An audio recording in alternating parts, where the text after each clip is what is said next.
Alors bonjour, voilà, j'ai acheté le ventilateur, je l'ai reçu, j'étais contente. Maintenant, j'ai voulu monter l'hélice. Excusez mon français, je parle pas très bien français, mais bon, je me débrouille. J'ai voulu monter l'hélice, là. Apparemment, il y avait déjà l'embout en plastique. J'essaye de l'enlever. Impossible de l'enlever. J'essaye vraiment de tous les côtés. Impossible de l'enlever.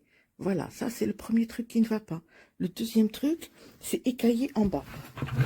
Attendez, voilà, ici. Voilà, je l'ai reçu comme ça. Je me suis dit, c'est pas grave.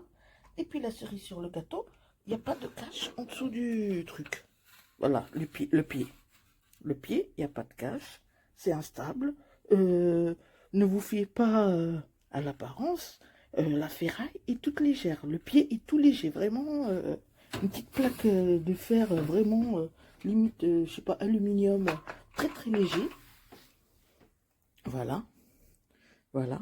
Et je comptais le garder. Je me suis dit, c'est pas grave, c'est pour dépanner. C'est surtout pour mon fils qui est autiste. En plus, nous sommes en plein travaux. Ça va l'aider à se détendre. En plus, avec cette chaleur. Mais impossible. Regardez, regardez ça. En plus, 35 euros, franchement, ça vaut pas le coup du tout. Surtout si on le reçoit comme ça, avec des défauts comme ça, des écaillés.